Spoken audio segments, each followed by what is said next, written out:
Boa noite, meus irmãos. Salve Maria. Alegria estar com vocês novamente para a gente dar sequência no curso Sagradas Escrituras, a revelação divina na palavra escrita, tá certo? Então vamos lá, dar início. Pelo sinal da Santa Cruz, livrai-nos Deus, nosso Senhor, todos nós inimigos, em nome do Pai, do Filho e do Espírito Santo. Amém. Que o Espírito Santo venha em nosso auxílio, iluminando as duas trevas que nós nascemos, a treva da ignorância e do pecado, que nos dê entendimento, sabedoria, profundidade, ciência, capacidade de entender, de reter, facilidade de transmitir, iluminando nosso entendimento, que nós possamos crescer na graça, no conhecimento de nosso Senhor, levar os outros a amá-lo também, cada vez em grau superior.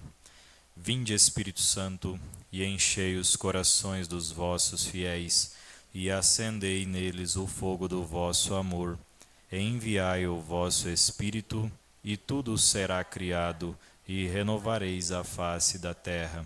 Oremos, ó Deus, que instruístes os corações dos vossos fiéis, com a luz do Espírito Santo, fazei que apreciemos retamente todas as coisas, segundo o mesmo Espírito, e gozemos sempre da sua consolação. Por Cristo Senhor nosso. Amém. Espírito Santo, inspirai-me, amor de Deus, consumi-me, ao reto caminho conduzi-me. Maria, minha mãe, olhar por mim, junto com Jesus abençoai-me, da peste, do erro, do vício, do pecado, da mentira, livrai-me, em nome do Pai, do Filho e do Espírito Santo. Amém. Certo? Dando para ouvir bem? Ótimo, né?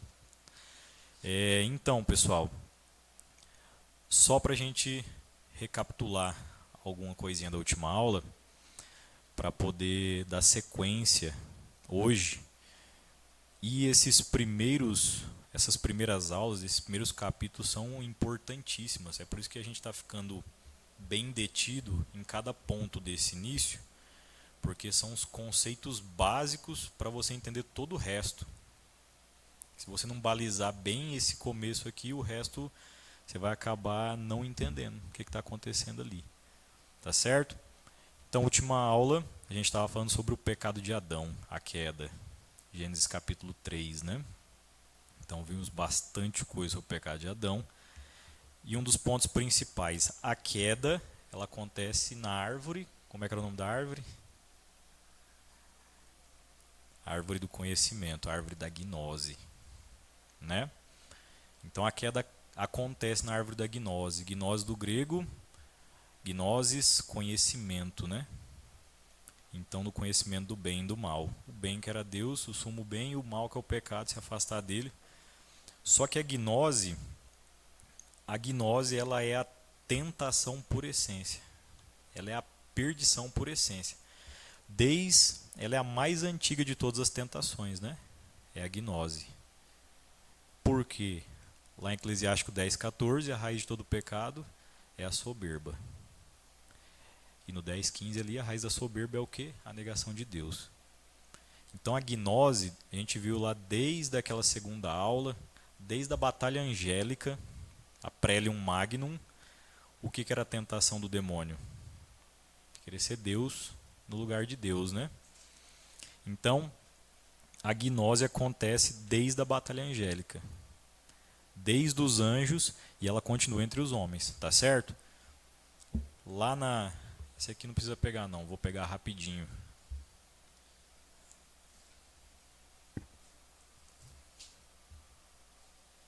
Isaías 14, sobre o demônio, né? Isaías 14:11. Tua majestade desceu à morada dos mortos, acompanhada do som de tuas harpas. Jazes sobre um leito de vermes, e os vermes são a tua coberta. Então caístes dos céus, astro brilhante, filho da aurora. Então foste abatido por terra, tu que prostravas as nações. Tu dizias: escalarei os céus e erigirei meu trono acima das estrelas. Eu me assentarei no monte da Assembleia no extremo norte. Subirei sobre as nuvens mais altas e me tornarei igual ao Altíssimo. Então, a queda dos anjos acontece ali, a tentação da soberba, da gnose, né? Querer ser Deus, no lugar de Deus. Então, aí em Isaías 14 ele fala sobre isso daí, né? acima do monte, acima de todos os anjos, acima das estrelas, serei igual ao Altíssimo. E lá também no Ezequiel 28 também fala mais sobre isso daí. Lá no Ezequiel 28:13, estavas no Éden. Aqui Éden não está ligado ao paraíso terrestre, tá? Éden está ligado ao convívio, ao céu empírico que a gente falou lá na primeira aula. Estavas no Éden, jardim de Deus, coberto de gemas diversas, sardônica, topázio, diamante, crisólito, ônix e jaspe, safira, carbúnculo, esmeralda, trabalhados em ouro. Tamborins e flautas estavam ao teu serviço, prontos desde o dia em que foste criado. Eras um querubim protetor colocado sobre a montanha santa de Deus. Passeavas entre as pedras de fogo, foste irrepreensível em teu proceder desde o dia em que fostes criado, até que a iniquidade apareceu em ti no desenvolvimento de teu comércio. Encheram-se as tuas entranhas de violência e pecado, por isso eu te bani da montanha de Deus, e te fiz perecer, ó querubim protetor, em meio às pedras de fogo. Teu coração se inflou de orgulho devido à tua beleza, arruinaste a tua sabedoria por causa do teu esplendor. Precipitei-te em terra e dei com isso um espetáculo aos reis. Então está falando da glória que ele tinha natural e que ele deixou se levar, achando que ele era bom por si só, no lugar de Deus. Aí fala das pedras preciosas, de como que era a glória natural que ele tinha, né? E que ele foi precipitado. Então, a tentação mais antiga é a gnose dos seres inteligentes, né? Querer ser Deus no lugar de Deus, se salvar sem precisar de Salvador. Desde a batalha angélica até depois, né? Então, são as duas coisas. Ou o fim último sou eu, ou o fim último é Deus. É isso. A queda. E aí, na gnose, não preciso de Salvador. Eu me salvo a mim mesmo. E aí, o que acontece? Vocês vão entender o que isso desencadeia hoje em dia. Para a gente entender, você vê a queda lá do Gênesis, a da batalha angélica lá do Éden. O que acontece? A pessoa, ela vai começar a procurar a salvação sem Deus, ela vai começar a tentar salvar a si mesmo. E aí através de N meios possíveis, né? A reencarnação. O espiritismo é gnóstico. Eu me salvo por mim mesmo, não preciso de um salvador, eu me salvo pela evolução. Através do conhecimento eu vou evoluindo e vou me salvando. Então o espiritismo é gnóstico, né? A gnose. Enquanto na fé verdadeira Deus que me salva, na gnose é eu que salvo Deus. Eu que me torno Deus. Então pela evolução, pela reencarnação. O espiritismo é gnóstico. A maçonaria, gnóstica também.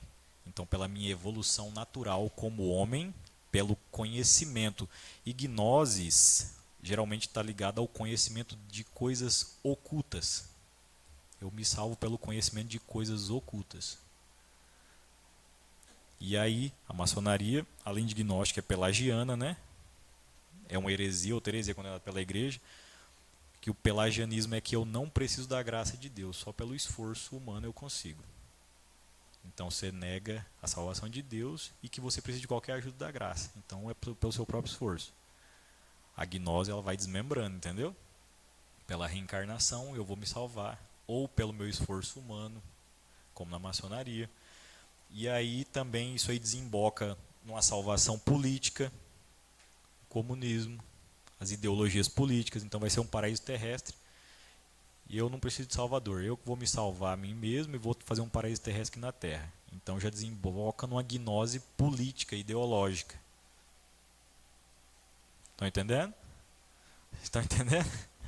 E aí a gente está chegando num ponto da evolução que a gente está chegando no datacentrismo. Já ouviram falar disso? Datacentrismo. O centro são os algoritmos. A salvação pela tecnologia. A gente está chegando num ponto do datacentrismo. Então o algoritmo vai estar no centro, a tecnologia vai estar no centro. Eu me salvo, tanto que o projeto do transhumanismo se chama Homo Deus. Eu tenho os atributos divinos pela tecnologia. A imortalidade pela tecnologia.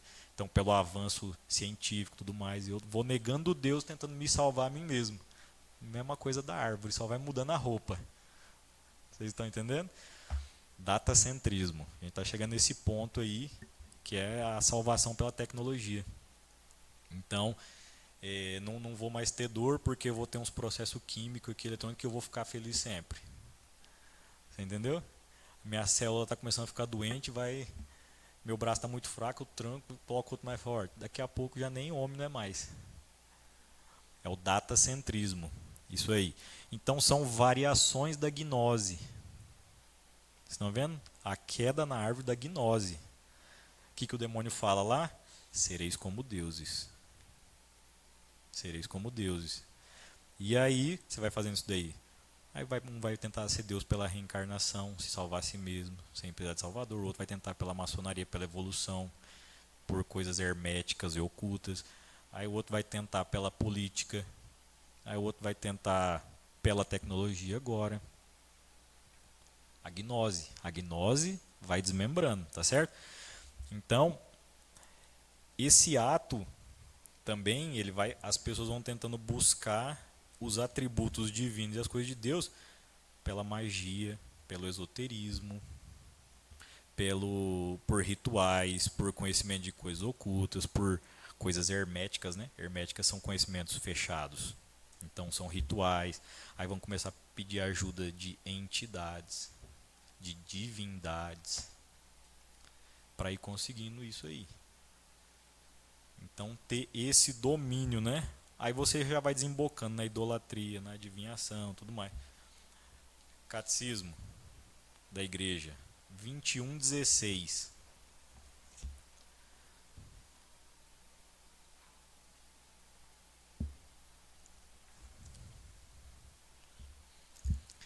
e 21:17. O que a igreja ensina? Todas as formas de adivinhação hão de ser rejeitadas. Recurso a Satanás ou aos demônios, evocação dos mortos ou outras práticas que erroneamente se supõem descobrir o futuro. A consulta aos horóscopos, astrologia, quiromancia, interpretação de presságios da sorte, fenômenos de visão, recurso a médiums, escondem, presta atenção nisso aqui, uma vontade de poder sobre o tempo, sobre a história e finalmente sobre os homens, juntamente com o desejo de ganhar para si os poderes ocultos. Essas práticas contradizem a honra e o respeito que, unidos ao amoroso temor, devemos exclusivamente a Deus. Então, por trás, você vê o que é o paganismo. No paganismo, o fim último sou eu. A entidade me serve, a divindade me serve. Eu sacrifico uma coisa e ela me dá tal coisa, eu sou o fim último. Na fé verdadeira, você sacrifica a sua vontade por amor a Deus. No paganismo, a divindade serve você é o fim último. É essa inversão, né? Aí continua no 21:17. Todas as práticas de magia ou de feitiçaria com as quais a pessoa pretende domesticar os poderes ocultos para colocar ao seu serviço e obter um poder sobrenatural sobre o próximo, mesmo que seja para proporcionar a este saúde, magia branca que o povo fala, são contrárias gravemente à virtude da religião. São ainda mais condenáveis quando acompanhadas da intenção de prejudicar a outro ou quando recorrem ou não à intervenção dos demônios. O uso de amuletos também é repreensível. O espiritismo implica frequentemente práticas de adivinhação ou de magia. Isso aqui está no catecismo, tá? Isso aqui é o ensinamento da igreja. De 2000 anos da Sagrada Escritura, dos doutores, dos santos, a prática dos exorcistas. Por isso, a igreja adverte os fiéis a evitá-lo. O recurso a práticas médicas ditas tradicionais não legitima nem a invocação dos poderes maléficos, nem a exploração da credulidade alheia. Tá certo? Então, pessoal, Salmo 95:5. Todos os deuses dos pagãos são demônios. 1 Coríntios 10. As coisas que os pagãos sacrificam para os demônios e não a Deus. Então, você pega lá as civilizações antigas lá. Druidas, romanos, gregos, astecas, maias, egípcios. Deu uma cortada, né? Egípcios. Tá saindo aí ainda? Tá pegando? Tá. Aí tá. Retornam nisso daí. Ele diminuiu só aqui na sala. Não, melhorou. Então retorna nisso daí. E aí, desde que o mundo é mundo, que é o que a gente vê ali desde o Gênesis, desde a criação do homem, que o homem tenta se divinizar. Ele tenta ter os atributos que são de Deus. Por quê? Porque ele não quer sacrificar a sua vontade para fazer a vontade divina. Tudo volta nisso aí. Então, gnose tá ligado a conhecimento místico, secreto, né? E aí o que a gnose acaba fazendo? Ela desmembra no politeísmo e no panteísmo. Poli, vários, né? Vários deuses. Panteísmo, tudo é Deus. Então o mundo, aí começa toda essa história de Pachamama, Gaia, que está em alta hoje em dia, veganismo e coisa do tipo, e abraçar a árvore, natureza, e aí o homem é a peste, tudo isso daí desmembra da gnose. A gnose vai desmembrando isso daí. E aí, ou o Estado vai virar Deus, ou a ciência vai virar Deus, ou a tecnologia vai virar Deus, ou o planeta vai virar Deus, ou alguma coisa. Tudo da gnose. É a tentação por excelência. Querer ser Deus no lugar de Deus. É a tentação mais antiga da batalha angélica, na árvore do Éden, o tempo todo. E ela só vai mudando a capa. Vocês viram? Vai tentar ser Deus pela reencarnação, pela força humana, pela tecnologia, pela política, pelo... E quem foi na missa, agora que foi na missa da Vigília Pascal, tem uma parte de uma das orações lá que fala: Deus, a única esperança do mundo. Acabou. Você pode ter o melhor sistema ou coisa que for, se não tiver como fim último a glória dele, ou vai ser humano ou vai ser diabólico o projeto. E aí vai acabar se estrupiando, tá certo? A gente vai acabar vendo hoje em cima da história de Caim e Abel, né? E a nossa época retornou muito forte o neopaganismo, chamado hoje em dia de neopaganismo, que você tinha nos povos antigos. Cristo vem, a igreja evangeliza o mundo, só que começou o retorno do neopaganismo com muita força, principalmente nos últimos 150 anos aí, pelo menos 150 anos, por causa dos três cavaleiros do Apocalipse. Os três cavaleiros do Apocalipse, ou seja, a relação que você tem com Deus, com os outros e com o mundo. Apareceu três cavaleiros do Apocalipse aí que reforçou isso aí que está acontecendo hoje em dia. Primeiro, Marx, primeiro cavaleiro do Apocalipse. Marx, ele tenta dissociar Deus da história. Ele tenta separar Deus da história. Ele tenta separar a história da influência direta de Deus, como se Deus não interferisse nela. Aí o segundo cavaleiro do Apocalipse, Darwin. Ele tenta dissociar a natureza da influência direta de Deus, o mundo. E o terceiro cavaleiro, Freud, né? Ele tenta dissociar o homem do homem mesmo, tirar a responsabilidade dele. Então, se você tira Deus da história, do mundo, e você fala para a pessoa que nada é mais culpa dela, é sempre culpa do terceiro, a gente viu na aula passada, Gênesis 3, né? Qual que é a primeira coisa que Adão faz? A culpa não é minha, não. A culpa é de Deus ou é da mulher que você me deu. Então a culpa já começa a ser sempre do outro. E aí o que acontece? Com o advento dessas ideologias e coisas do tipo, você reforça o neopaganismo. Porque daí o homem vai tentar buscar, de algum jeito, essa divinização dele. E por que hoje em dia aumenta muito, né? Você vê aí bruxaria, Wicca, não sei o que, todas essas coisas estão acontecendo aí. É filme, é isso, aquilo outro, aí a cultura já começa a se paganizar também. Aí você começa a ver música, arte, aborto, tudo, tudo. Universidade, aí tem as infiltrações e N coisas, né? Mas então, era só pra gente recapitular essa questão, porque a gente vê a queda ali na árvore, e você vê a queda na árvore por causa da gnose de querer ser Deus sem Deus. E o que isso aí desmembra até hoje. Só vai mudando a roupinha da coisa e o lugar que tenta ser. Tá certo? Na última aula eu falei do... Isso aqui eu vou deixar depois, quem quiser ver. Eu tirei muita coisa do livro do Dom Estevão Bittencourt e da encíclica do Papa Pio XII.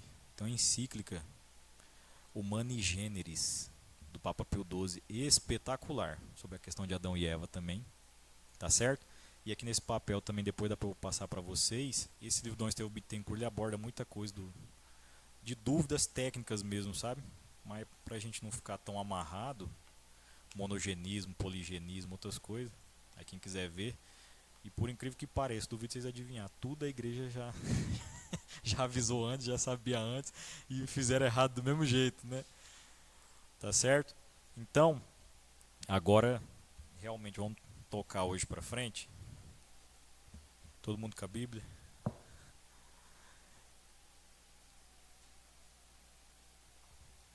Pessoal, pega lá Gênesis 3:20.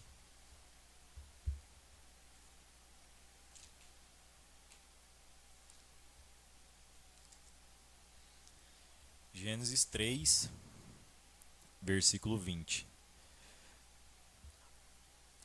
Acontece o castigo, né? A separação de Deus e a consequência do que essa separação ia trazer. E aí tem uma coisa muito interessante, ele fala aí no 3:20. Adão pôs a sua mulher o nome de Eva, porque ela era a mãe de todos os viventes. Eva em hebraico quer dizer vida.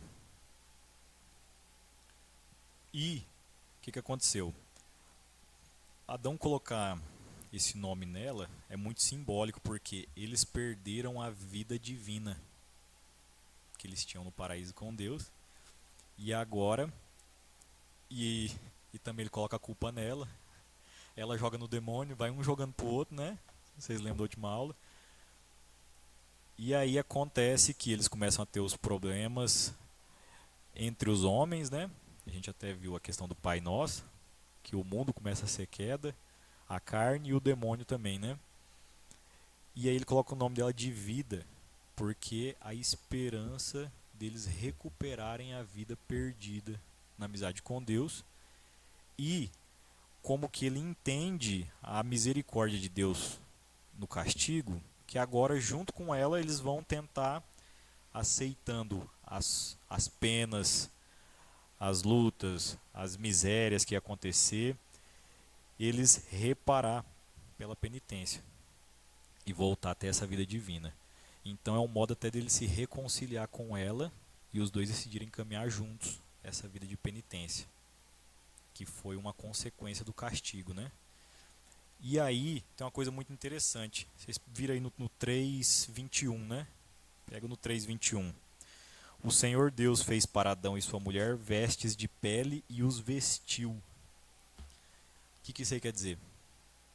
As vestes de pele quer dizer que era para recordar ele da corruptibilidade. Que agora ele tem a contínua recordação da morte, né? Que no final a morte acabou sendo uma misericórdia de Deus para eles. Por quê? Tanto que no 3:22 fala que vamos tirar ele para que ele não coma da árvore da vida. Por quê? Porque senão o homem seria um eterno pecador. Ele não morreria, né?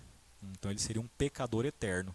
Então, na verdade, a morte foi uma misericórdia, porque ele vendo que era corruptível, que ele passaria, seria um tempo de purificação, de amadurecimento, de crescer em mérito e graça para poder se unir a Deus de novo.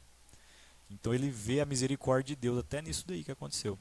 E aí no 3:20, inclusive você vê, tivemos a Páscoa agora, e no grego Páscoa é Pashem, quer dizer paixão, né? Sofrimento. No hebraico, passagem, né? Então a morte acaba sendo essa passagem de sofrimento para a vida verdadeira. Tá certo? E no 3:24 fala que Deus tirou eles e colocou um querubim com a espada de fogo lá para eles não poderem voltar, né? E aí quer indicar o quê? Que o homem perdeu os privilégios que ele tinha de habitante e guarda do paraíso. Então ele não era mais habitante e guarda do paraíso. Tá certo? E aí tem uma coisa interessante. A gente teve agora domingo a Páscoa. Tá bem fresco.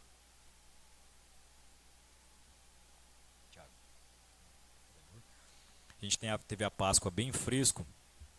E aí você começa a ver o paralelo entre Adão e Cristo. E aí que entra cada vez você entender mais a Sagrada Escritura para você tirar mais proveito de tudo. O tempo todo, né? O que acontece? Adão desobedece num jardim. Ele desobedece no madeiro do jardim. Cristo obedece no jardim. Cristo lá no Jardim das Oliveiras, lá no Getsemane, né? Ele obedece, reparando Adão. E Cristo fala uma coisa muito interessante. Pai, que seja feita a tua vontade, não a minha. O que Adão fez no paraíso? Que seja feita a minha vontade, não a de Deus. Cristo já começa a reparar ali. Enquanto Adão desobedece no jardim, Cristo obedece no jardim. E ensina como é que é o caminho. Adão peca no jardim, Cristo pega o pecado de Adão e de todos os homens no mesmo jardim para reparar. Inclusive tem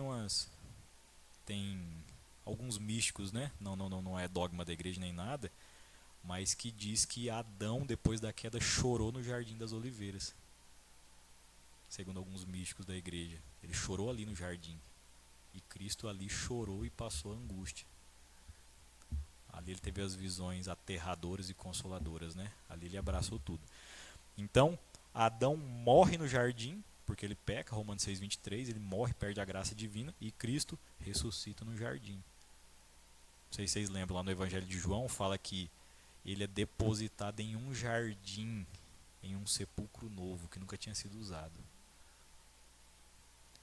Cristo ressuscita no jardim, vencendo a morte de Adão no jardim. E, para fechar, Adão acabou não guardando e cultivando o jardim, né? A gente viu lá naquela aula, que eram os dois trabalhos do homem, né? Guardar e cultivar. Adão não guardou e cultivou. Quando Maria Madalena vai procurar Cristo, ela confunde ele com quem? Com o jardineiro. Aí você fala, o que tem a ver? Você pode, lá no Evangelho confundiu com o jardineiro, né? Mas por quê? Porque ele é o novo Adão. Adão tinha sido chamado para ser o jardineiro no Éden, para cultivar e guardar, né? O símbolo. E agora Cristo, ela confunde ele com o jardineiro, porque ele é o novo Adão. Certo? Então, pessoal, para a gente recapitular aquela primeira aula lá, principalmente aquela de introdução de cronologia. Moisés escreve os 5 primeiros livros da Sagrada Escritura. O Pentateuco, a Torá, né? Isso aí a tradição da igreja sempre atribuiu a ele, também é comum. Apareceu recentemente algumas coisas colocando isso aí em dúvida, mas o que acontece? Algumas mudanças às vezes de escrita, porque antigamente era muito comum você ter escribas.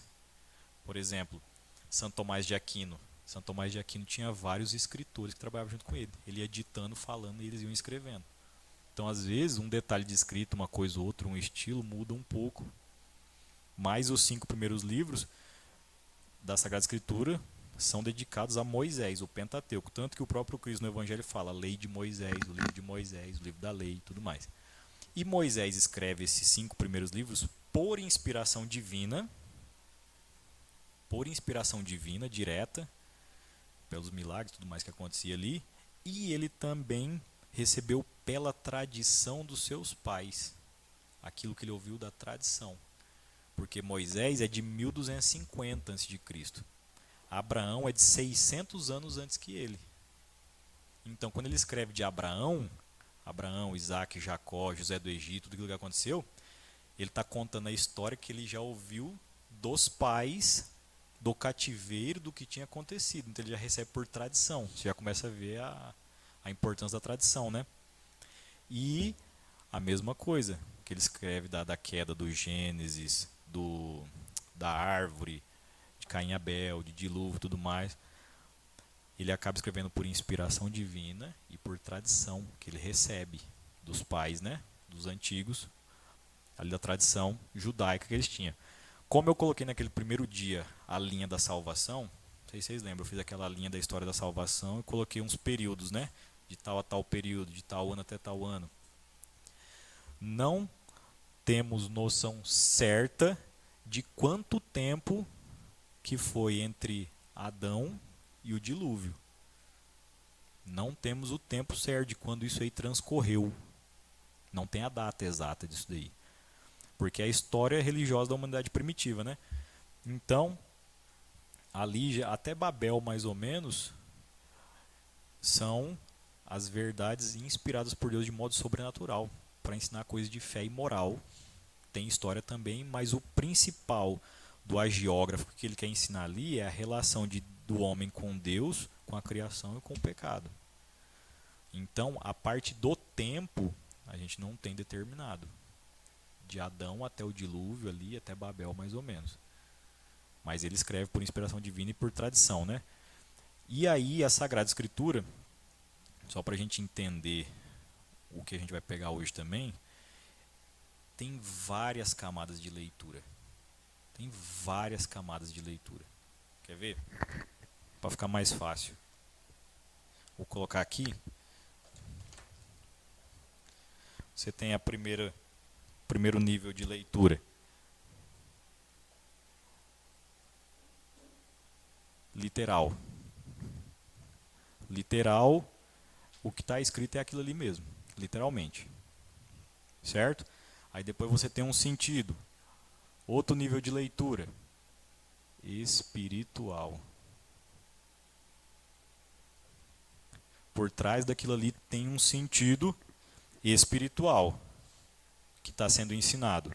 Aí você tem outro nível.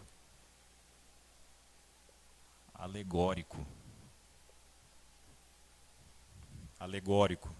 Por exemplo, quando Jesus fala lá no Evangelho, ele começa a falar do grão de mostarda, ele começa a falar do semeador, ele começa a dar exemplos, metáforas, parábolas, tudo mais. Então, alegórico.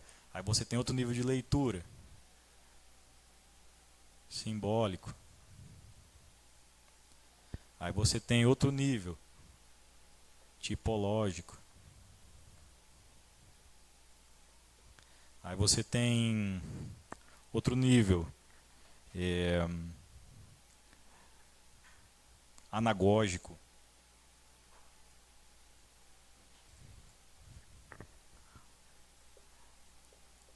Anagógico. Aí você tem outro. Moral. Vocês estão vendo as camadas de leitura? Sagrada Escritura? Literal. Aquilo que está escrito é aquilo ali mesmo. Acabei de dar o exemplo de Cristo e de Adão. Adão literalmente pecou lá no Éden, no paraíso, e Cristo literalmente sofreu no horto. Literalmente isso aí aconteceu. Só que existe um sentido espiritual por trás. Está ensinando o que ali? O pecado, a separação de Deus. O homem que decai de Deus decai de si mesmo, igual Santo Tomás ensina, né? Aí você tem alegoria, que ele está ensinando. Aí você tem o símbolo. Aí você tem tipológico. Aquilo que Adão viveu, ele prefigurava o que Cristo ia fazer na plenitude. Igual Melquisedeque, igual outros que a gente vai ver, né? Moisés e outro tipo. Anagógico é o que aquilo ali tem a ver com a vida eterna. Aí o sentido moral. O que você está aprendendo por trás daquela história. Então são vários níveis de leitura. Uma coisa não anula a outra. Um não anula o outro. Pelo contrário, eles se complementam. Você vai juntando tudo isso daí, você vai tendo o panorama completo do que aquilo está querendo dizer. Você vai ter como se fosse cada vez mais perto da visão divina da coisa, da visão de Deus. Você vai acontecer isso literalmente, espiritualmente está mostrando tal coisa. Ele está simbolizando isso. Ele está vivendo isso aqui, o que Cristo vai vir na plenitude lá. Ele está tendo isso aqui, ele está me passando moralmente esse outro ensinamento. Aí você pega, quando você vai rezar um terço, aí você vai rezar um terço lá, mistério doloroso, a agonia de Jesus no horto. Você vai lembrar lá de Adão. Isso aqui que a gente acabou de falar, o que Adão viveu, o que ele pecou, o que ele caiu, o que é isso, o que é aquilo outro. Então aquilo ali, cada vez você vai ter mais noção geral, você vai complementar todas as coisas juntas e vai ter uma noção geral da coisa. Tá certo? Agora vamos lá. Gênesis capítulo 4. Pega aí.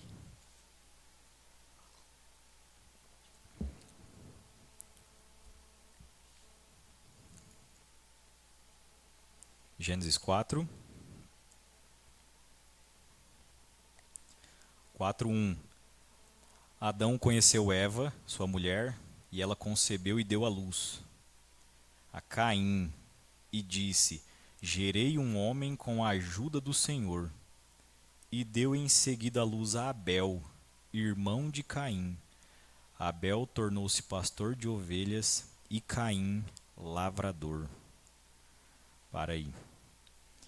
Então, expulsos do convívio de Deus, eles vão para o exílio. O exílio na Salve Rainha, como é que a gente chama? Vale de Lágrimas. Salve Rainha a gente reza nesse vale de lágrimas.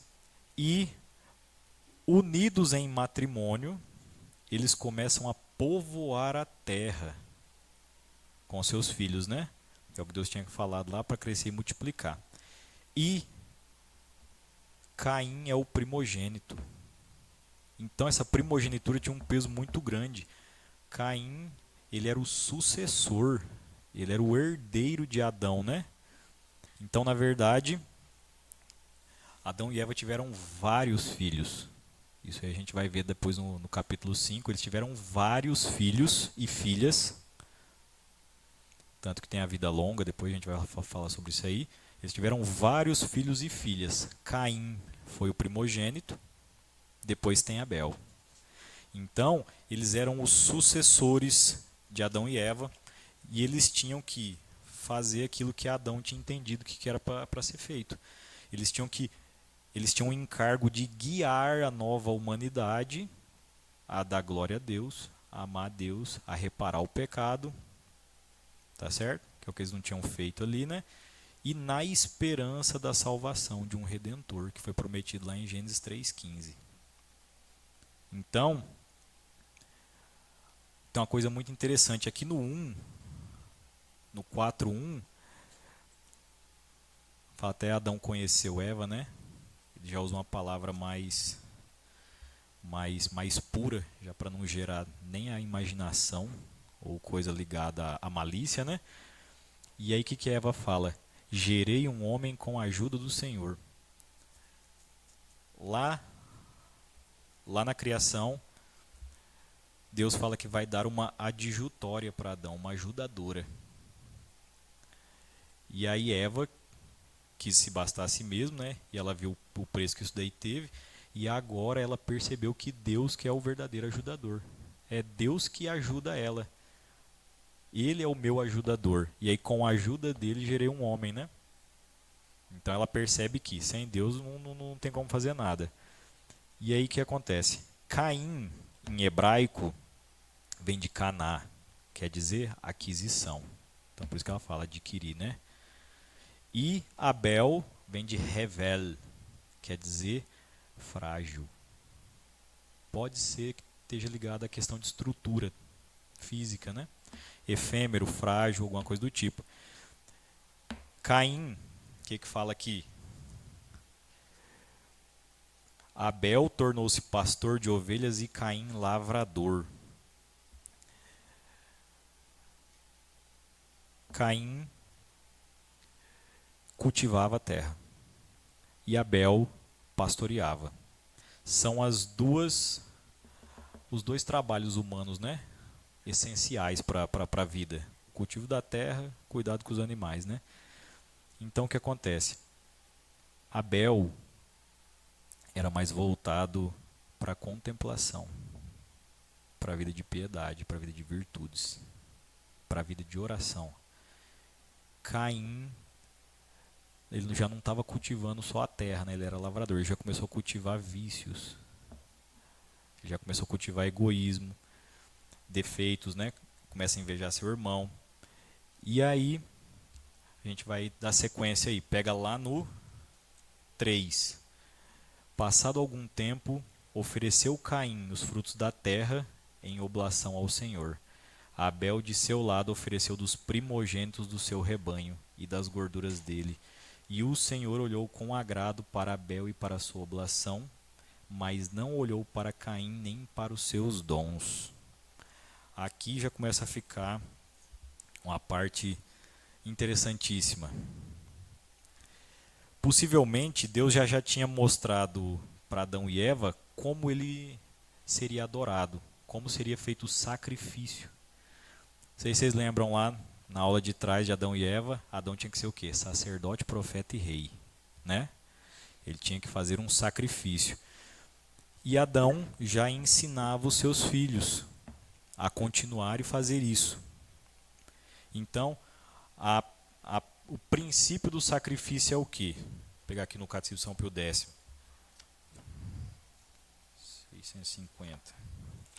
650, Catecismo de São Pio X. Em que consiste em geral o sacrifício?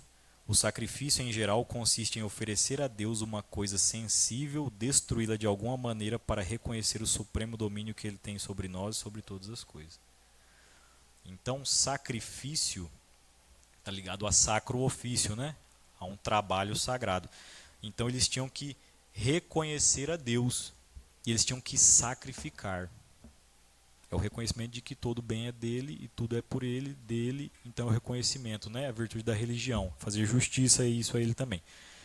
E aí, como a gente sabe, né? O sacrifício está ligado ao quê? A adoração a Deus, a expiação, que é reparar as culpas, a ação de graças, que é agradecimento, Eucaristia, e a pedir novas graças, né?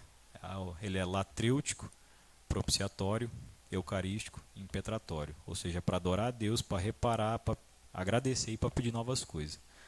Então você vê coisa interessante. E aí começa os detalhes aqui. Caim era agricultor. Ele dava para Deus os frutos da terra. Aqui a gente começa a ver a missa. O que usa na missa? Pão e vinho. Trigo e uva. Os frutos da terra. E Abel era o quê? Pastor de ovelhas. O cordeiro. Vocês estão vendo? Pão e vinho, trigo e uva, e o outro era pastor de ovelhas. E aí o que fala? Abel ofereceu os primogênitos do seu rebanho. Os primogênitos são os primeiros, são os melhores. E ainda fala mais. E das gorduras deles. A gordura era a melhor parte. Então Abel deu o melhor que ele tinha e a melhor parte de tudo que ele tinha. E Caim tinha dado o quê? Geralmente tem algumas tradições da igreja que falam que ele tinha dado o pior do que ele tinha, o que sobrava. Ele guardava o melhor para ele e dava o pior para Deus. Ele fazia por obrigação só. Ou sem zelo nenhum, ou sem amor nenhum, né? E aí tem uma coisa interessante, que alguns padres da igreja falam que nesse tempo dos patriarcas até Noé, o fogo descia do céu para consumir as oferendas, né? E esse fogo, como que eles tiveram a noção de que Deus aceitou um e não aceitou do outro, né? Porque usava o fogo para destruir, né? Para sacrificar, para colocar como altar, né? Então era a prefiguração bem primitiva de um altar como um sacrifício, né? Das coisas. Tanto que até hoje você oferece o quê? As primícias, né? Oferece as primícias na missa. Geralmente o pessoal faz simbolicamente até a parte do pão e do vinho. E aí esse fogo que sobe do sacrifício e das ofertas é o símbolo do incenso. Possivelmente o que aconteceu? O incenso do sacrifício de Abel subiu ao da Deus e o de Caim não. A figura do incenso é a figura da oração. Porque nem sobe de uma vez, de modo impetuoso, sem reverência, e ele nem fica embaixo, com medo. Ele sobe de modo reverente, né? Então as orações sobem a Deus como incenso, como um sacrifício de louvor, né? E aí, Caim deu o que sobrava, Abel deu o seu melhor, deu as primícias, os primogênitos e a gordura do que ele tinha. O de Abel foi aceito, o de Caim não foi, né? E aí acontece uma coisa interessante. Continua lá no 5, né? Caim ficou extremamente irritado com isso e o seu semblante tornou-se abatido. Aqui a gente começa a entrar na ligação que acaba tendo com o próprio demônio. Santo Agostinho, lá no Cidade de Deus, ele fala uma coisa muito interessante. Ele fala: Caim deu a Deus uma parte dos seus bens, mas não deu a Deus o seu coração. Cidade de Deus, Santo Agostinho, lá no 15:7. Caim deu a Deus uma parte dos seus bens, mas não deu para ele o seu coração. E aí, o justo incomoda o ímpio, né? Sabedoria 2 fala disso daí. Porque o homem, quando ele abraça o mal, quando ele adere ao mal, quando ele adere ao pecado, decide viver aquilo, a presença do justo incomoda. O justo não precisa falar nada. Mas por quê? Porque acusa a consciência dele, incomoda. E aí, Caim, em vez de se alegrar vendo as boas obras do irmão, ele tem inveja. A sua tibieza gerou inveja. Inveja no latim é invidere. Videre ver, não ver. Ele não via com bons olhos o seu irmão e aquilo que seu irmão tinha feito, né? E aí lá em 1 João 3,12, Caim matou Abel porque as suas obras eram más. Hebreus 11,4, pela fé, Abel ofereceu um sacrifício bem superior. Então, lá em 2 Samuel 16,7 fala que o homem vê a face, mas Deus vê o coração, né? Então, Caim ele se voltou para as criaturas e não se voltou para o Criador. Ele tentou guardar o melhor para ele e o lixo, né, para Deus. Isso daí, até para nós, né, e para quem for assistir essa aula para frente, a meditação já. Estamos seguindo o sacrifício de Abel ou de Caim? É o melhor ou é o pior o que sobra, né? E aí, continua lá, no 6. Olha lá no 5 fala que ele ficou extremamente irritado com isso e o seu semblante tornou-se abatido. Por quê? Porque a inveja gera amargura, né? E ele ficou abatido. E aí lá no versículo 6 fala, o Senhor disse-lhe, por que estás irado e por que está abatido o teu semblante? Olha o aviso da consciência, da graça de Deus agindo. Se praticares o bem, sem dúvida alguma poderás reabilitar-te. Mas se procederes mal, o pecado estará à tua porta, espreitando-te, mas tu deverás dominá-lo. Dominá-lo vem de dominus, né? De Senhor. Então, junto com Deus, tem que dominar. Isso aqui que Deus está falando para ele é o quê? Que a tentação nunca vai ser maior do que a graça de Deus. Deus estava avisando para ele. Se você fazer direito as coisas, você vai poder se reajustar, né? Mas se fizer mal, o pecado vai estar à tua porta, mas tu deverás dominá-lo. Então, foi avisado. Mas aí, ele acaba tendo o mesmo ato do demônio, né? Pela soberba, pela inveja, pelo orgulho. Ele vai, e lá no 8, Caim disse então a Abel, seu irmão, vamos ao campo. Logo que chegaram ao campo, Caim atirou-se sobre o seu irmão e o matou. Primeiro assassinato da humanidade. E aí já tem algumas coisas interessantes. É o primeiro pecado que acontece no exílio. É o primeiro pecado que acontece fora do Éden. É um assassinato. O primeiro pecado que acontece foi uma pessoa que foi assassinada. Não é uma pessoa que morreu de velho ou alguma coisa do tipo, nem nada. Foi um irmão que matou o outro. Isso aí já quer dizer o quê? Que quando não se ama a Deus, não se ama o próximo. Então ele já via o próprio irmão como um inimigo. E aí, Abel, primeiro morto na história. Primeiro pecado na terra de exílio, o irmão que mata o outro, né? E aí você vê que interessante. Ele já comete aqui contra o quinto mandamento, né? Assassinarás o teu próximo. Então já estava no próprio coração, né? Por isso que ele se esconde. E agora que continua lá no 9. O Senhor disse a Caim: onde está o teu irmão Abel? E aí a resposta dele, né? Não sei, sou porventura eu o guarda do meu irmão?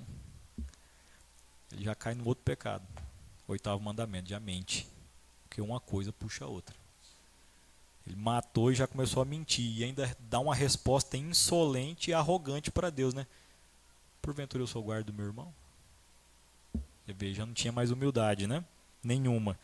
E aí o Senhor disse-lhe: que fizeste? Eis que a voz do sangue do seu irmão clama por mim desde a terra. De hora em diante serás maldito e expulso da terra, que abriu sua boca para beber de tua mão o sangue de teu irmão. Quando a cultivares, ela te negará os seus frutos, e tu serás peregrino e errante sobre a terra. Agora acontece uma coisa interessantíssima, triste, na verdade, né? Porque ele já recebe o castigo divino e tem um corpo ali. Tem um corpo ali morto, ensanguentado. Possivelmente foi alguns místicos, né? Mas ele se jogou em cima e o matou, foi na pedrada, ou na paulada, ou foi um negócio mais brutal ainda, né? Então tinha um corpo ali caído, e Adão e Eva, imagina a cena, eles encontram o corpo morto, ensanguentado. Eles veem dois filhos mortos. Dois filhos mortos. Abel morto no corpo e Caim morto na alma. Parar para pensar isso? Imagina eles encontrando o corpo, porque eles veem na prática o preço do pecado, o pecado original. Romanos 6:23, salário do pecado é a morte física e principalmente espiritual, a morte eterna, né? Então eles veem um filho morto, que o outro com liberdade fez isso, e o outro que morre na alma. Eles veem dois filhos, né? E aí você pensa, a cena, Eva tá lá, aí tem um filho morto, ensanguentado, Adão coloca ele no colo dela. Essa imagem lembra alguma coisa? A Pietá? Lembra Pietá, né? Nossa Senhora segurando o Cristo, o Abel, morto, ensanguentado pelos seus irmãos, né? Então ali eles veem o preço da culpa que foi causada no Éden. Ali eles veem de modo prático, e os dois filhos mortos. E nesse momento, quando Abel morre, é criado o limbo dos patriarcas, o limbo dos justos. Mansão dos mortos, o seio de Abraão, são vários nomes, né? Então, na hora da morte de Abel, ele é o primeiro que inaugura o limbo dos justos, né? Naquele momento, porque ele não podia entrar no céu, o céu estava fechado, tinha uma culpa infinita, né? Então ele ficou ali aguardando na esperança, quanto tempo? Milênios. Milênios, né? Até Cristo vir, tanto que nós rezamos no credo, desceu à mansão dos mortos. Sábado agora, né? Sábado de aleluia, a vigília pascal, tudo mais, entre a sexta e o domingo, Cristo desce à mansão dos mortos. Lá em 1 Pedro, São Pedro fala que ele desce até o seio de Abraão, né? Então, nesse momento, que a gente viu as aulas para trás, né? O momento que era criado o inferno, o paraíso, cada coisa, nesse momento aqui é o limbo dos justos, que esperavam a libertação e a reparação infinita de Cristo, né? E acontece outra coisa interessantíssima. Continuar no 13. Caim disse ao Senhor: meu castigo é grande demais para que eu possa suportar. Eis que me expulsais agora deste lugar, que eu devo ocultar-me longe de vossa face, tornando-me como um peregrino errante sobre a terra. O primeiro que me encontrar vai matar-me. E o Senhor respondeu-lhe: não, mas aquele que matar Caim será punido 7 vezes. Então o Senhor pôs em Caim um sinal, para que se alguém o encontrasse, não o matasse. Caim retirou-se da presença do Senhor e foi habitar na região de Nod, ao oriente do Éden. Caim comete 2 pecados contra o Espírito Santo. E passa batido aqui. Primeiro, ele tem inveja das graças que Deus dá ao seu irmão. Ele não teve inveja do rebanho, da ovelha, de nada. Ele não teve inveja da bondade, das graças que Deus dava, e ele invejou a graça do outro. Então ele teve essa malícia. Do primeiro são 6 pecados contra o Espírito Santo, né? Então o primeiro que ele faz, ele tem inveja das graças dadas a outro. Porque ele, em vez de ver e querer imitar, e reconhecer e ser humilde, Deus ia aceitar o sacrifício dele muito maior. Ele não, ele fica com raiva. E ele tem inveja e malícia. Ele não quer ser igual ao outro bom. Então ele se fecha ao amor, né? Então ele se fecha, ele tem inveja da graça que é dada para Abel. E o segundo pecado contra o Espírito Santo, desespero da salvação. Ele se desespera da salvação. Lá, meu castigo é grande demais para que eu possa suportar. E ele pede para se afastar de Deus. Ele desespera da salvação. Ele acha que Deus não podia mais perdoar ele. E ele não quis se arrepender, né? Então, é como se fosse uma porta fecha por dentro. Não é por falta de misericórdia de Deus, é por falta de abertura da pessoa, né? Foi o pecado de Judas, desespero da salvação. Então, enquanto Pedro se arrepende, os dois traem, né? Pedro trai por fraqueza, Judas trai por malícia. Pedro se arrepende, Judas se desespera. É a diferença. E agora, Caim comete os 2 pecados contra o Espírito Santo. A inveja das graças que Deus tinha e dado para Abel e que ele não queria imitar, e ele desespera da salvação. E aí tem uma coisa interessante.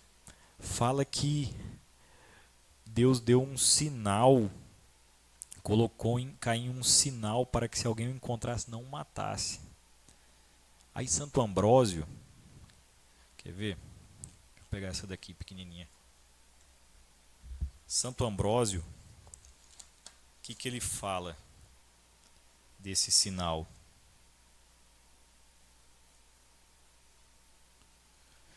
Feito um escravo, Caim recebe um sinal e não pode escapar da morte. Tal é o pecador, um escravo do medo, do desejo, da ganância, da luxúria, do pecado, do ódio. Embora se considere um homem livre, é mais escravo assim do que o seria sob o domínio dos tiranos. Segundo os padres gregos da patrística, eles falam que esse sinal que Caim carregava era uma tremedeira. Tremor. Ele ficava com um remorso contínuo do que ele tinha feito. E Deus, por misericórdia, ele carregava esse remorso para que ele pudesse se arrepender e para os outros homens ver o peso do pecado que ele cometeu também. E aí fala o quê? Que ele vai para a terra de Nod. Nod em hebraico quer dizer vagar, errante. Ele anda errante pelo mundo. Ele anda vagando, corroído pelo medo, corroído pelo remorso. A consciência dele acusando ele, Deus chamando ele, mas ele continua, né? Impenitente. E vai caminhando. Então, nesse momento, é interessante, porque quando Adão vê os 2 filhos mortos, né? Um no corpo e outro na alma, e ele vê Caim sendo exilado, ele vê a mesma coisa que Deus viu acontecer com ele. Pararam para pensar? Ele era o primogênito, que Deus tinha todas as esperanças. Ele, com a liberdade, peca e se exila e fica afastado. Agora Caim era o seu primogênito, peca e se exila. Ele vê Caim, o que aconteceu com ele. E são coisas que passam batidas, né? Aqui na Sagrada Escritura. E você vê tudo que você consegue ir tirando dali que foi acontecendo. E aí, ó, que interessante. Deus não quis que Caim morresse para que ele fosse o exemplo do que o pecado faz. A trepidação, né? Segundo os padres gregos, que ele sentia era lembrar o peso da sua culpa e seu remorso o atormentava, esmagava sua consciência. Ele não encontrava sossego em lugar nenhum, porque sua consciência não estava em paz. Ele fugia de si mesmo como da própria sombra e fugia de Deus que o chamava pela graça, pelo arrependimento. Então, ele fugia, ficou errante, vagante, ficou vagando porque ele não tinha paz em lugar nenhum, porque ele não tinha paz na alma dele. Tá certo? E aí acontece uma coisa interessante. Fala o quê? Caim conheceu sua mulher, ela concebeu e deu à luz Enoque, e ele construiu uma cidade ao qual pôs o nome do seu filho Enoque. Isso aqui a gente vai pegar um pouco para frente, mas o que acontece aqui? Nesse momento, Santo Agostinho escreve o Cidade de Deus. Nesse momento que Caim constrói uma cidade. E Enoque quer dizer iniciado, né? Então Caim inicia a cidade dos homens. Aí Santo Agostinho fala o quê? Dois amores construíram duas cidades, Babilônia e Jerusalém. Babilônia, o mundo, né? Jerusalém, a cidade celeste. Babilônia, aquela é o amor de si até o desprezo de Deus, e Jerusalém é o amor de Deus até o desprezo de si mesmo. Então, e Santo Agostinho fala um negócio mais interessante ainda, ele fala: note-se que Caim construiu uma cidade e Abel não construiu nenhuma. Não fala que Abel construiu nada, e fala que Caim construiu uma cidade. Ele fala por quê? Porque os santos vivem como peregrinos na terra, porque a sua pátria é o céu. Então ele não vai tentar humanamente fazer isso daí, né? Quer ver? De novo. Santo Agostinho. Ora diz que Caim construiu uma cidade, enquanto que Abel, como se for um mero peregrino sobre a terra, não construiu nenhuma. Ocorre que a verdadeira cidade dos santos se encontra no céu, embora aqui na terra ela produza cidadãos, nos quais ela como que vagueia numa peregrinação através dos tempos, em busca do reino eterno. Quando esse dia chegar, tal cidade recolherá aqueles que, levantando-se em seus corpos, receberão seu devido reino, onde estarão com seu príncipe, o rei da eternidade, a reinar pelos séculos dos séculos. Até uma coisa interessante que paróquia, do grego paroikos, é acampamento de peregrino. O significado é um acampamento de peregrinação. O pároco é o chefe do acampamento. No meio do acampamento você tem o tabernáculo. Igual durante o exílio no deserto, você tinha a arca do tabernáculo, que era a aliança de Deus. Lá tinha o altar, lá tinha o incenso, lá tinha o candelabro que ficava diante do tabernáculo, e nós temos a paróquia, que é um acampamento de peregrino. Ali você recebe o alimento, os sacramentos, a palavra de Deus, e você tem o tabernáculo lá, que é o sacrário. Então, para entender o quê? Que você tem que usar das coisas, mas não se apegar a elas. Aqui são meios, né, para Deus. Então, aí você vê a sabedoria da igreja, né? Nisso daí. Agora, a gente começa a ver, vimos aí o literal, certo? Vimos alguma coisa, e agora a gente vai começar a ver o que é o sentido espiritual disso daí. Tá certo? Quer dizer o quê? O homem longe de Deus, ele começa a matar seu próprio irmão. Tanto que Santo Tomás falava o quê? O homem que decai de Deus, decai de si mesmo. Quanto mais eu me afasto de Deus, mais eu aproximo do meu nada.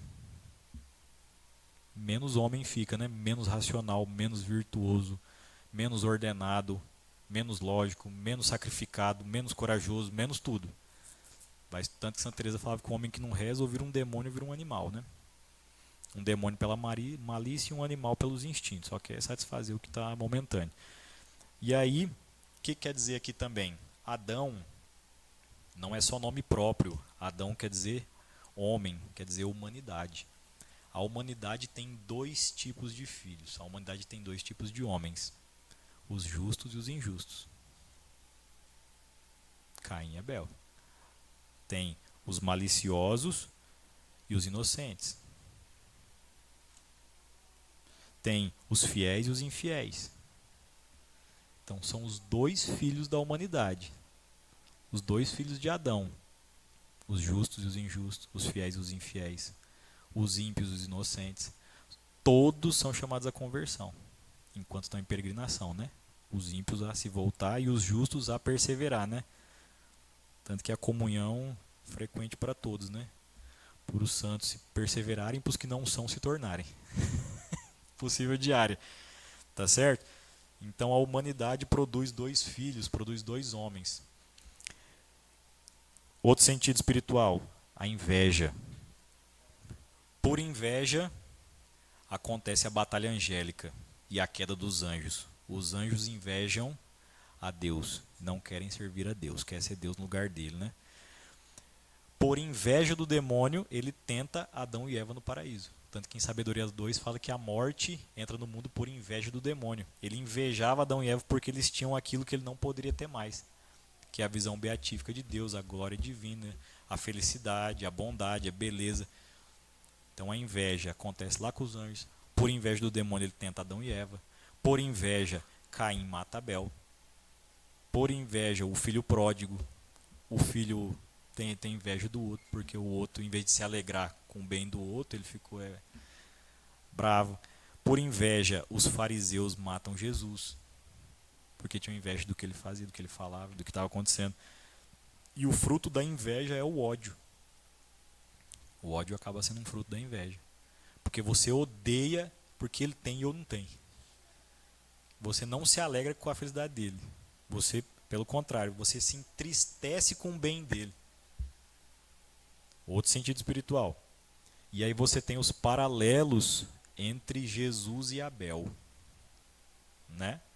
Igual a gente viu os paralelos entre Jesus e Adão, aí você tem os paralelos, né, entre Jesus e Abel. Os dois morreram inocentes. Jesus e Abel morreram inocentes. Os dois foram mortos por inveja. Os dois foram mortos pelos seus irmãos. E os dois foram mortos em um campo retirado. Tanto que Caim chama o quê? Abel para um campo retirado. E eles foram crucificar Jesus em um campo retirado, fora da cidade. Então, e aí também o que simboliza, né? Abel simboliza o Cristo e Caim simboliza os fariseus, os judeus, né? Não todos, né? Mas aqueles, os ímpios, que não aceitaram seu irmão. E aí você tem a prefiguração do quê? Da igreja e da sinagoga. Entre Caim e Abel. Entre a igreja e a sinagoga. Porque o filho mais velho percebeu que o sacrifício do filho mais novo era mais agradável a Deus. Lá em Gênesis 48, tem a bênção de Jacó, né? Um capítulo antes da bênção de Jacó. José do Egito chega com os dois filhos dele, Efraim e Manassés. Aí tem um filho que é o primogênito mais velho e um que é o mais novo. E José e Jacó, ele coloca as mãos cruzadas sobre eles. Ele coloca a mão da bênção, que era para o primogênito, ele coloca no mais novo, e a que era do mais novo ele coloca no mais velho. E aí José fala, não, tá errado a mão. Ele falou, não, é assim mesmo.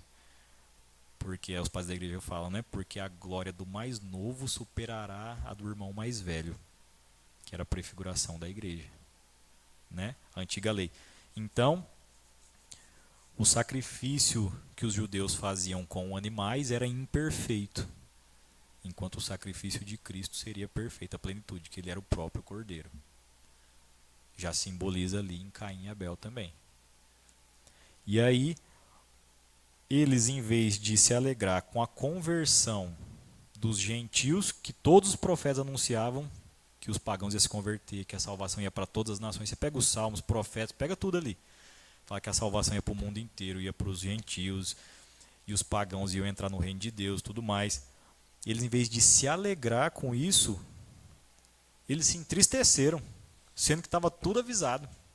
E aí, a entrada dos povos e nações na igreja pelo Cristo, pelo Messias, né? Pelo Salvador.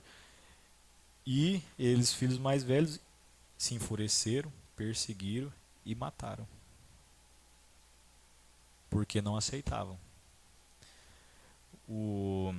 Tanto que procuraram, né, de todos os modos suprimir a igreja, né? Você vê nos Atos dos Apóstolos e tudo que acontecia, tentando suprimir a igreja que nascia, né? Aquilo que estava acontecendo. Sendo que eles eram os filhos mais velhos e são, né, até hoje, e eles eram chamados com toda a honra e tudo mais a poder participar disso, mas eles, em vez de se alegrar com isso, eles ficaram revoltados. Aí prefigura em Caim e Abel. porque eles perceberam. E aí Deus permitiu que o justo Abel fosse morto injustamente pelas mãos do seu próprio irmão, para prefigurar a injustiça que seria feita com o homem mais justo da face da terra, o Cristo. Além disso, também você tem uma figura dos sacerdotes. Isso para o nosso tempo fala muito, né? Os dois eram sacerdotes. Os dois estavam sacrificando. Um estava dando o melhor e a gordura do melhor que tinha, e o outro dava o que sobrava. Aí, por isso nós temos que rezar. Então você vê, a figura de Caim e Abel, ela simboliza muita coisa. Missa, sacrifício, os dois filhos da humanidade, os justos, injustos, ímpios, a inveja, a ligação de Cristo com Abel, os paralelos que eles têm entre si, a glória do irmão mais novo que superaria do mais velho, que é a figura da igreja, da sinagoga. Mas São Paulo fala que no fim eles vão se arrepender, vão se converter, vão voltar para a igreja, né? Romanos 12. Zacarias também fala, Malaquias, vários. E aí, deixa eu ver que hora que já é. Acabando. E aí o que acontece? Deus dá para Adão e Eva um novo filho, que chama Sete. Sete significa aquele que é colocado no lugar. Então Sete é colocado no lugar de Abel, que tinha sido morto, e Caim tinha perdido a primogenitura. Então Sete ia ser o primogênito. E ali você tem dois patriarcas, Sete e Caim. Sete simboliza os filhos de Deus e Caim simboliza os filhos do demônio, os filhos da serpente. O que fala lá em Gênesis 3,15, né? As duas descendências, né? Colocarei inimizade entre ti e a mulher, entre a tua descendência e a dela. Então, é a raça dos filhos de Deus e a raça dos filhos do demônio. A raça dos filhos da mulher e a raça dos... Enquanto isso, elas vão combatendo, né? E aí se separa a humanidade, né? Entre filhos de Deus e filhos dos homens. É por isso que fala ali, filhos dos homens. Porque os filhos de Deus eram aqueles que guardavam o quê? O culto divino. A lei natural, as virtudes. Eles entendiam que o maior mal do mundo era o pecado. E os filhos dos homens, pelo contrário, eles queriam o quê? Viviam de acordo com as paixões, com a carne, com as más inclinações, com as criaturas. Eles se voltavam para as criaturas e não para o Criador. Então eram mundanos, né? Autossuficientes. Então você começa a ter os filhos de Deus e os filhos dos homens. Então tem uma separação muito clara entre bem e mal ali, nessas descendências, né? Deles dois. E possivelmente nesse momento começa a se ter o culto aberto ao demônio e as outras coisas ali entre os filhos dos homens. Magia, esoterismo, tudo mais, tentando ter esse poder, porque enquanto a descendência de Sete, dos filhos de Deus, entendem o quê? Que esse mundo eu tenho que atravessá-lo de modo justo, de modo virtuoso, fazendo o bem, tentando me unir a Deus, né? Os outros tentavam atravessar o mundo de modo prazeroso. E para isso eu vou tentar satisfazer tudo. E aí o demônio é meu amigo, que ele vai me dar o que eu quero. No final eu sou amigo dele, ele é meu amigo. Na verdade ele está mentindo todo mundo. Tá certo? Então, pessoal, isso aqui a gente pegou lá na primeira aula uma introdução. Na segunda aula pegamos a questão dos genes, atributos divinos e outros pontos principais para poder entender, né? Vimos a queda, aí hoje eu falei um pouco da gnose, o que acontece e desmembra dessa queda até hoje. E aí, a questão de Caim e Abel, porque a partir daí você começa a ter essa divisão, que a gente vai ver na próxima aula, né?